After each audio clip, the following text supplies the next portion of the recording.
आप सभी का हमारे चैनल मधुर आवाज में हार्दिक स्वागत है। अगर आपको हमारी कहानी अच्छी लगे तो चैनल को लाइक शेयर करना ना भूलें। इंसान अपनी औलाद को तराजू में तोलता है कि गलती कितनी बड़ी थी। ये कहानी है सुशीला जी की, जिनके लिए पैसा सब कुछ था, पर उन्हें ये नहीं पता कि असली दौलत बेटे का प्यार, बहू का सम्मान होता है। सुनो वंदना, वो जो कल गोंद के लड्डू बनाए थे वो सारे सूटकेस में रख देना। राधिका को इसकी भी सख्त जरूरत है। मुझे तो पता ही है कि तुम्हारी चटोरी आदत है, कुछ न कुछ रख लोगी अपने लिए। सुशीला जी ने अपनी बहू वंदना से कहा। सुशीला जी ये सब कह रही थी कि तभी बाहर से दरवाजे से आई। अरे सुशीला बहन, घर पर हो या नहीं? सुशीला जी अंदर से आते हुए बोली। हाँ ललिता बहन, घर पर ही आती हूँ। ललिता जी बोली, सुना है तुम अपनी छोटी बहू, बेटे और पोते के पास जा रही हो, तो तुम्हारा वहाँ कितने दिनों तक रहने का इरादा है? सुशीला जी ने कहा, कितने दिनों तक? मैं तो वहीं रहने का सोच रही हूँ। अब बुढ़ापे में इंसान को क्या चाहिए? पोते के साथ खेलते हुए बुढ़ापा बीते। छोटी बहू की वजह से पोते का मुंह देखने को मिला, वरना बड़ी का तो पता है, 2 लड़कियां पैदा करके मानो खजाना पा लिया हो। कितनी बार कहा है कि बेटा कर ले, पर हर बार केतन की कमाई का बहाना बनाकर इस बात को टाल देती है। घर में कमी की अलग राख अलापती है। मैं तो अपनी दवाई के लिए भी छोटे बेटे राजीव को कहती हूँ, इनके तो अपने खर्चे पूरे नहीं होते, मेरे क्या पूरे करेंगी? इसलिए सोचा राजीव के पास ही रहूं, और राधिका को भी मेरी जरूरत है। अभी तो उसकी माँ है उसके पास, पर वो भी बेटी के घर कब तक रहेंगी? सुशीला जी बहाने से बड़ी बहू को सुना रही थी। ललिता जी बोली, तुम्हारा फैसला ठीक है। सुना है राजीव अच्छा कमाता है। हाँ, बहुत बड़ी कंपनी में काम करता है, खुद का फ्लैट सब खरीद लिया। इस उम्र में मेरे बच्चे ने और एक केतन है, पता नहीं ऐसा कौन सा काम करता है जहाँ पूरा दिन खटने के बाद भी अपने घर खर्च उठाए नहीं जाते। मुझे तो राजीव हमेशा से कहता है कि उसके पास चली जाऊं, पर मेरी ही मति मारी गई थी। ये सब दूर खड़ी वंदना सुन लेती है, मन ही मन सोचती है, क्या एक माँ भी ऐसी बातें कर सकती हैं? अपने ही बेटों को उनकी कमाई की तराजू पर तोल सकती हैं। वो इस बातों को यहीं दबाती है। वो नहीं चाहती कि सारी बातें केतन को पता चले। अगले दिन सुशीला जी की ट्रेन थी राजीव के वहां जाने के लिए। राजीव ने एसी फर्स्ट क्लास की टिकट करवाई थी अपनी माँ के लिए। सुशीला जी को स्टेशन तक छोड़ने सभी जाते हैं, जहां वो ट्रेन में चढ़ती हुई वंदना और केतन को कहती हैं, देख तेरे भाई को कितनी परवाह है मेरी। इतनी गर्मी में परेशानी ना हो इसलिए एसी फर्स्ट क्लास का टिकट करवाया, और वहां स्टेशन पर अपनी कार से लेने आएगा। चलो, बुढ़ापे का असली मजा लेने का वक्त आ गया। भले ही ये कुछ शब्द उनके जुबान से निकले, पर किसी तीर की तरह केतन और वंदना के दिल को चीर गए। फिर भी उन दोनों ने खुशी से सुशीला जी को विदा किया, वापस घर आ गई। वहां अगले दिन सुशीला जी राजीव के शहर पहुंची। स्टेशन पर उतरकर राजीव को चहकते हुए फोन किया और कहा, कहाँ है बेटा तू? मैं पहुंच गई। माँ, आप एक काम करो, एक टैक्सी लेकर मेरे बताए पते पर आ जाओ, या फिर टैक्सी वाले को फोन दे देना, मैं उसे पता बता दूंगा। सुशीला जी ने हैरानी से पूछा, तू नहीं आएगा? ये कैसी बातें कर रहा है? इस शहर में मैं पहली बार आई हूँ, और तू तो एसी की टिकट वाले के भरोसे मुझे छोड़ रहा है।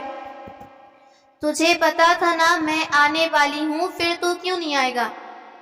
माँ, मैं यहाँ कोई खाली नहीं बैठा हूँ, काम पर आ गया अचानक, इसलिए आ नहीं पाया।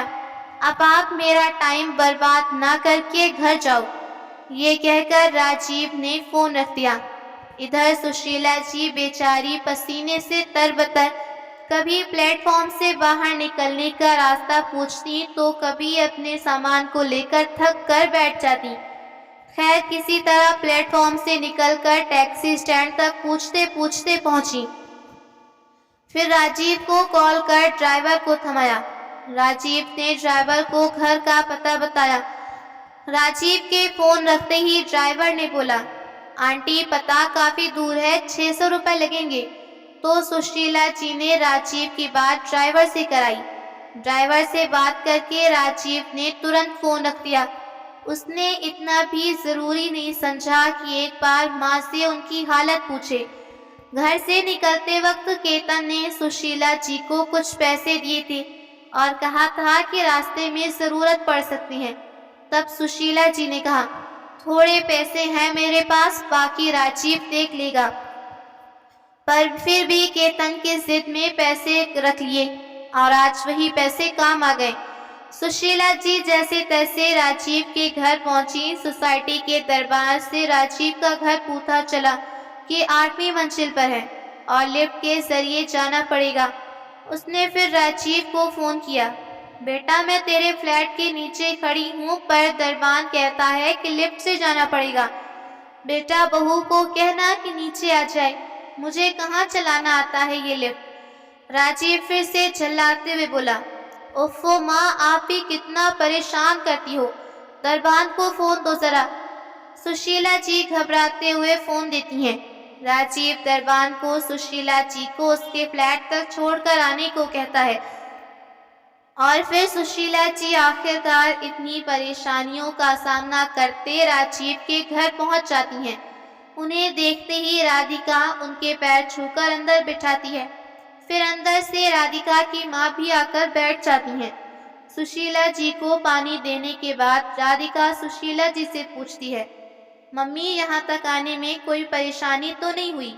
उनको ज़रूरी काम आ गया इसलिए जा नहीं पाई। सुशीला जी बोली, हाँ थोड़ी परेशानी तो हुई।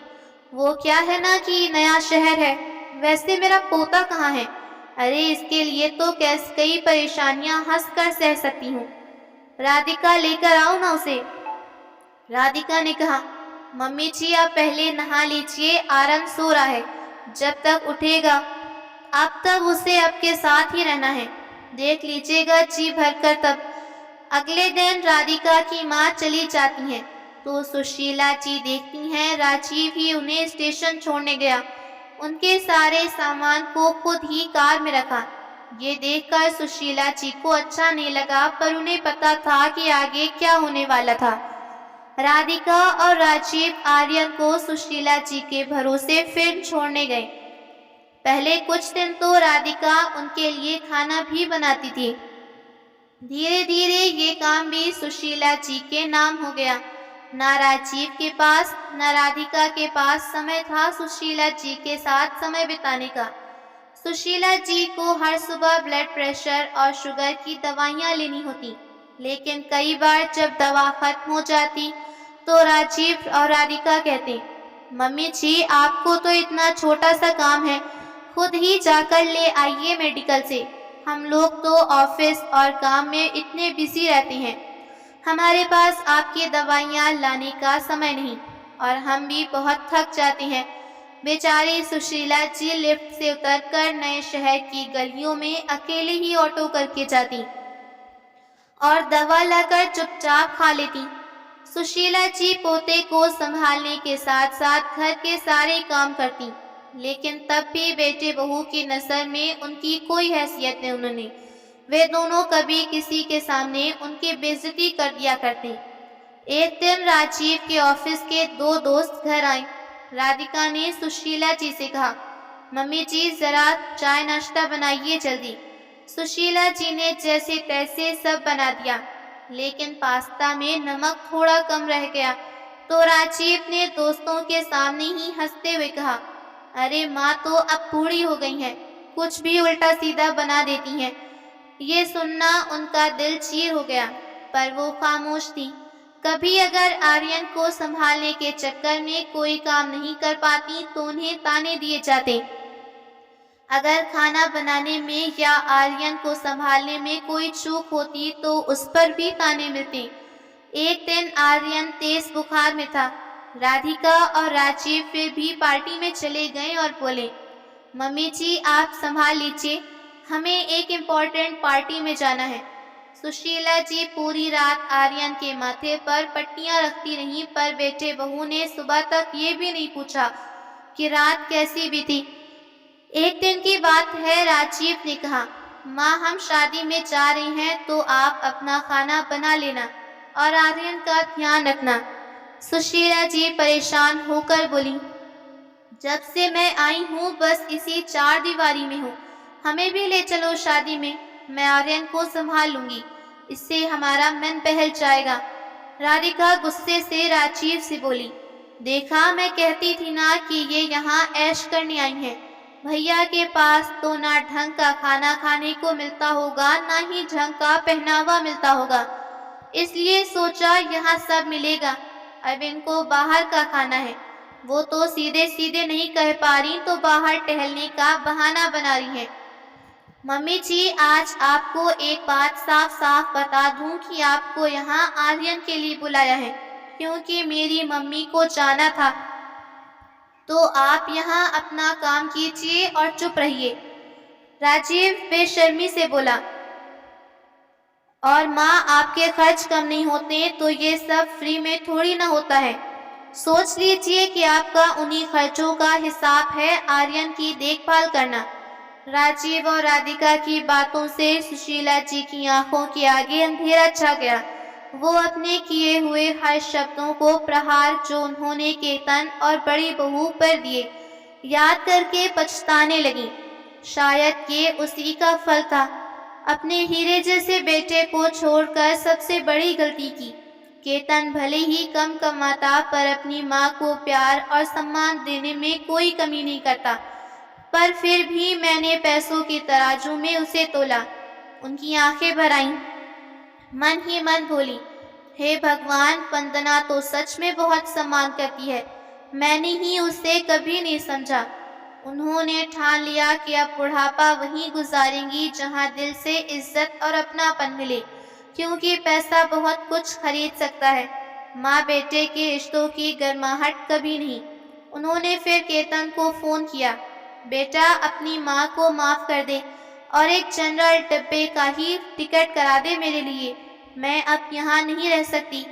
ये कहकर उन्होंने रोते रोते सारी बातें बता दी और कहा, बेटा अपमान की बिरयानी रोज खाने से अच्छा है सम्मान की सूखी रोटी खा ली जाए।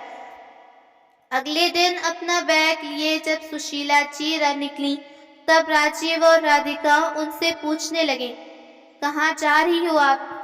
सुशीला जी बोली, बेटा आई तो थी पोते के साथ बुढ़ापा बिताने, पर यहाँ आकर पता चला कि उसकी दादी को नहीं उसकी आया को बुलाया गया था, इसलिए अब मैं वहीं जा रही हूँ जहाँ बेटा बहू पोता पोतियाँ हैं, कोई मालिक नहीं।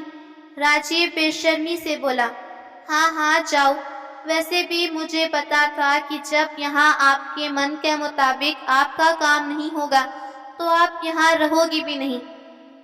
पर एक बात सुन लो, जितना सुख आपको यहाँ मिलता है ना वो भैया नहीं दे सकते। बस बदले में आपको यहाँ करना क्या था, सिर्फ आर्यन की देखभाल। राधिका भी बोली, ये आप क्या बातें कर रही हो, ये तो बस फ्री में ऐश करने आई थी। सुशीला जी का मन उनकी बातों से छलनी होने लगा। हाँ सही कह रहे हो, और मुझे यहाँ आकर पता चला कि मैंने अपने लिए कोई नौकरी कर ली जिसके तानाशाह मालिक तुम दोनों। मैं तो यहाँ अपना परिवार समझ कर आई। और फिर सुशीला जी लिफ्ट से खुद नीचे आई, खुद ही दरबान से टैक्सी बुलवा कर पहुँच गई स्टेशन, और वहाँ से अपने शहर के स्टेशन जहाँ उनका बेटा बहू उनकी राह देख रहे थे। शायद आज उन्हें समझ आया कि भले ही पैसा सारी चीजें खरीद ले, पर प्यार सम्मान परिवार नहीं खरीद सकता। इस पूरी कहानी से सुशीला जी को सबसे बड़ा सबक यही मिला कि इंसान को कभी अपने बच्चों को उनकी कमाई के आधार पर नहीं आंकना चाहिए। उन्होंने पैसों की चमक में अपने हीरे जैसे बेटे बहू को कम समझा और उस बेटे के पास चली गईं जिसे उन्होंने ज्यादा काबिल और अमीर समझा। लेकिन वहां पहुंचकर उन्हें एहसास हुआ कि पैसा भले ही सुख सुविधाएं दे, पर प्यार सम्मान अपनापन नहीं दे सकता। बुढ़ापे में इंसान को केवल दो चीज़ों की ज़रूरत है, अपने बच्चों का स्नेह और इज्जत। यही असली दौलत है, जिसे सुशीला जी ने देर से ही सही लेकिन समझ लिया। तो ये थी आज की कहानी। आपको कैसी लगी कमेंट करके ज़रूर बताएं। मिलते हैं एक और कहानी के साथ।